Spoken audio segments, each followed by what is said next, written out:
The hospital boardroom fell silent as Nurse Gabriela Santos stood before the panel of distinguished doctors, her hands trembling slightly as she held her proposal. She was about to challenge the most renowned medical team in the Middle East with something they would call primitive, something they would mock. But it was also something that would save a dying prince's life. Dr. Heinrich Volker leaned forward, his cold blue eyes cutting through her like a scalpel. The other doctors watched with barely concealed contempt as this Filipina nurse dared to suggest that their advanced medical treatments weren't enough. Prince Rashid Al Farhan lay dying just 3 floors above them.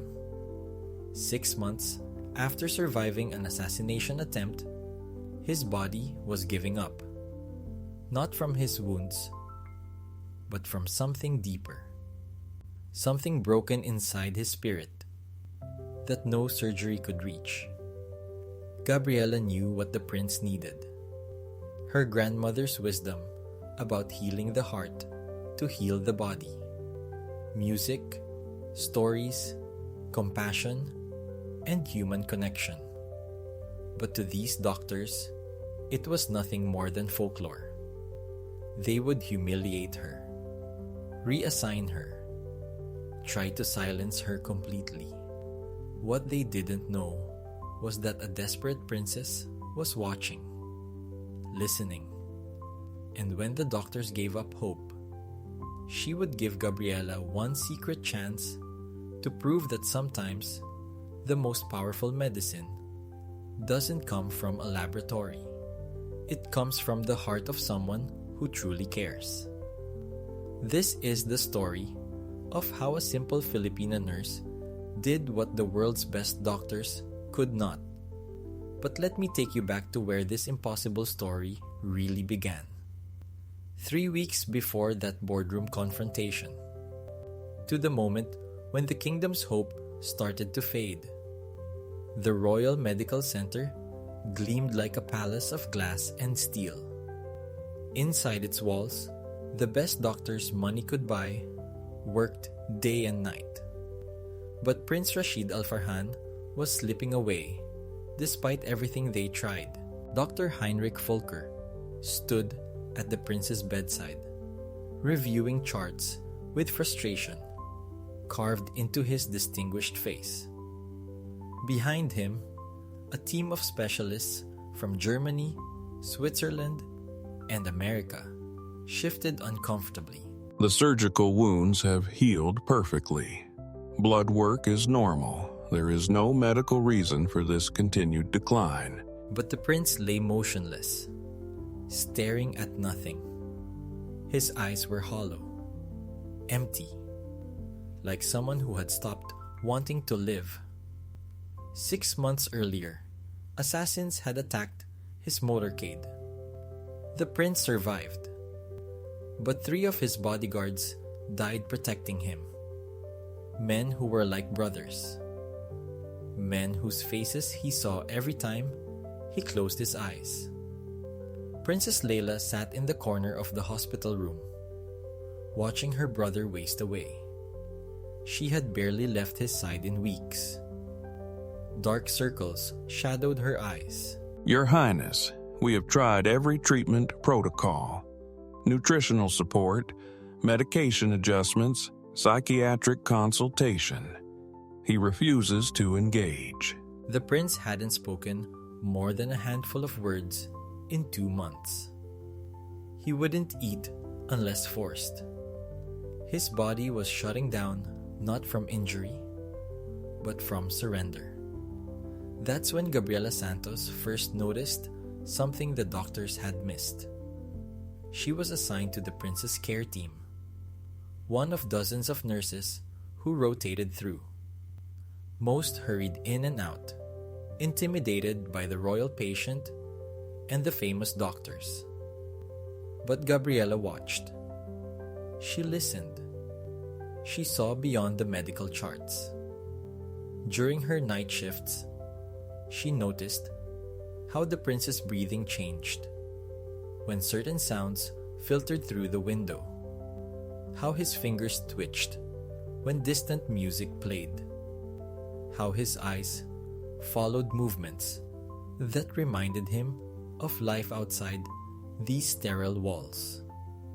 She remembered her grandmother's words, spoken years ago in their small village in the Philippines. The body follows where the heart leads, anak. When the spirit is broken, medicine alone cannot heal. Gabriela began to form an idea, something her training had never taught her, something that would sound crazy to these brilliant doctors. She started taking notes, observing patterns, building a proposal that combined her nursing knowledge with something deeper, something the medical textbooks called unscientific, something that would soon put her career, her reputation, and her future on the line. 2 weeks later, Gabriela stood outside the hospital boardroom, clutching a folder against her chest like a shield. Inside that folder was her proposal. 20 pages of careful observations, research on trauma psychology, and a detailed plan for holistic care. Her hands shook. She had barely slept for days, preparing this presentation, knowing she would face Dr. Volker and the entire medical board. Her friend Maria, another Filipina nurse, caught her arm in the hallway. Prince Rashid is dying, Maria. Not from his injuries, from a broken spirit. If I say nothing and he dies, how can I live with myself?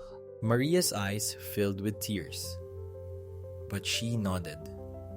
She understood.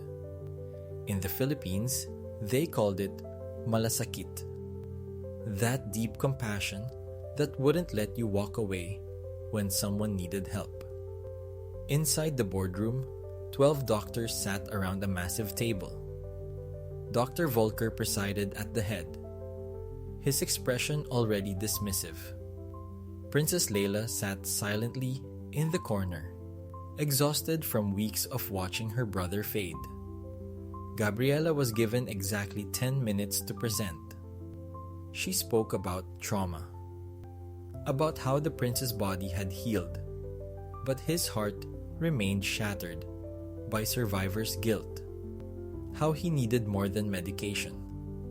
He needed hope, connection, a reason to fight for his life again. She proposed music therapy, storytelling, creating a healing environment that felt human, not clinical, treating his emotional wounds with the same urgency as his physical ones. Dr. Volker let her finish. Then he leaned back in his chair, his smile cold and condescending. Tell me, Nurse Santos, where exactly did you complete your psychiatric training? Your degree in psychology? I don't have those credentials, doctor, but I have eyes to see what's happening and a heart that tells me. A heart that tells you? This is a hospital, not a village healing ceremony. We practice evidence-based medicine here, not folklore and superstition. The other doctors shifted uncomfortably. Some looked away. None spoke up to defend her. You are a nurse, a competent one, I'm told. But you are not qualified to design treatment protocols for a royal patient. Your proposal is rejected. Furthermore, you're reassigned to the pediatric ward, effective immediately. You will have no further contact with Prince Rashid. Gabriela felt her face burn with humiliation. Around the table, the doctors nodded in agreement. Every single one. But in the corner, Princess Leila's eyes had changed. She was watching Gabriela with new intensity, with recognition, with desperate hope. That night, after her humiliating dismissal, Gabriela packed her belongings from the royal wing, Her hands moved slowly, touching each item like a goodbye. The other Filipino nurses watched in silence, afraid to speak, afraid their jobs might be next. She was halfway down the corridor when she heard footsteps behind her. Nurse Santos, wait. Gabriela turned. Princess Leila stood there, still wearing the exhausted expression she'd carried for weeks. But something had changed in her eyes. Something sharp and determined. My brother is dying. The doctors have tried everything their textbooks and their machines can offer, and still, he slips further away each day. The princess stepped closer, her voice dropping to barely a whisper. I saw something in that boardroom today. I saw a woman willing to risk everything because she actually cares whether my brother lives or dies. Not because he's royalty, because he's a human being who's suffering. Your Highness, Dr. Volker has forbidden. Dr. Volker works during the day, but at night, I decide who cares for my brother. I'm using my authority to bring you back to Rashid's care. Night shifts only. You will try your methods. All of them. Gabriela's breath caught. She looked into the princess's face and saw something she understood. Desperation. The kind that makes you willing to break every rule. If Dr. Volker discovers this, then I will take full responsibility. I have watched protocol and expertise fail my brother for months. Now I want to see what the heart can do. And so, that very night, Gabriela Santos returned to Prince Rashid's room. Not as a forbidden nurse, but as a healer, given one final chance. She brought with her a small speaker and a playlist of gentle music, traditional melodies from different cultures, chosen for their soothing rhythms. She brought flowers that filled the sterile room with color and fragrance. She dimmed the harsh overhead lights and opened the curtains to let in moonlight. Then she pulled a chair close to the prince's bed and began to speak. Not about medical procedures or vital signs. She spoke about life, about hope, about her own grandmother who had survived impossible hardships and taught her that the human spirit could endure anything if given a reason to fight. Prince Rashid's eyes remained closed, but Gabriela noticed something. Something the machines couldn't measure. His breathing had changed, just slightly, as if some part of him, buried deep beneath the trauma, was listening. Over the next 2 weeks, something extraordinary happened. Something that would change, not just one life, but an entire kingdom's understanding of what healing truly means. Each night, Gabriela returned to Prince Rashid's room. She spoke to him like a person, not a patient. She shared stories from her childhood in the Philippines. Stories about her grandmother, who survived a devastating typhoon. About neighbors who rebuilt their homes with nothing but faith and each other's hands. About resilience that came not from strength, but from refusing to surrender hope. And slowly, like sunrise, after the longest night, the prince began to respond. First, just a flicker of his eyes when she spoke, then a turn of his head toward her voice. Then, one miraculous evening, words. The man who tried to kill me, I see his face every time I close my eyes. Gabriela didn't tell him to forget. She didn't offer empty reassurances. She simply held his hand and listened. She let him speak his fears into the darkness until they lost some of their power. Within days, the prince began to eat. His vital signs stabilized. The monitors showed improvements that seemed impossible. And most important, he showed something no machine could measure. he showed the will to live. But every miracle has its reckoning. And this one arrived on a Tuesday morning, when Dr. Volker made his rounds. What is the meaning of this? His voice echoed through the hallway like thunder. He stood in Prince Rashid's doorway, staring at readings he couldn't explain, at a patient sitting upright, speaking clearly, eating breakfast with his own hands. This is medically impossible. 3 days ago, this patient was comatose. Someone explain this to me immediately. The night nurse stammered. The day staff looked at each other in confusion. And then, Gabriela stepped forward, still in her night shift uniform. She'd stayed late to finish charting the prince's progress. I can explain, Doctor. Princess Leila authorized me to provide care during night shifts. I've been implementing the holistic approach I proposed to the board. Dr. Volker's face turned crimson. His hands clenched into fists at his sides. You deliberately violated my direct order. You provided unauthorized treatment to a royal patient. Security. I want this woman removed from the hospital immediately. I want her terminated and deported before the end of the day. You will do no such thing. Princess Leila emerged from her brother's room, standing between Gabriela and Dr. Volker. Her voice carried the authority of centuries of royalty. I authorized every action Nurse Santos took. If you have objections, you may direct them to me. And to me. The prince appeared in the doorway, supported by an IV stand, but standing on his own feet. The first time in months. Every person in that corridor fell silent. Dr. Volker, your medical expertise saved my body. Your surgeries, your medications, your protocols kept my heart beating. For that, I'm grateful, but this woman saved my life.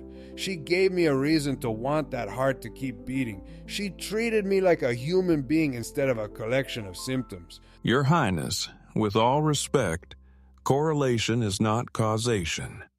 The medical interventions we provided simply needed time to work. This nurse's emotional support may have been comforting, but it was not curative. Within hours, an emergency meeting was convened in the royal palace. The grand conference room, filled with people whose decisions would determine Gabriela's fate. The hospital board, the kingdom's health minister, senior medical officials, the royal family, and Dr. Heinrich Volker, preparing his case like a prosecutor. Gabriela sat in a chair that felt too large, wearing her simple nurse's uniform among men in expensive suits. Her hands were folded in her lap, but I could see them trembling slightly. This wasn't a hospital meeting anymore. This was a trial. Distinguished members of the board, what we have here is a clear violation of medical protocol. Nurse Santos, despite explicit orders, provided unauthorized care to our kingdom's crown prince. That her methods coincided with his recovery does not validate her insubordination. Post hoc ergo propter hoc. Correlation does not imply causation. We cannot allow sentimentality to undermine the scientific standards that make our hospital world renowned. The health minister, Sheikh Abdullah Al-Mansuri, leaned forward. His expression was unreadable. Gabriela stood. She looked small in that grand room.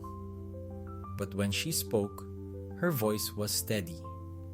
The characters, incidents, and dialogue in this video are dramatized for narrative and entertainment effect. While some events may be inspired by real-life themes, this story is a work of fiction.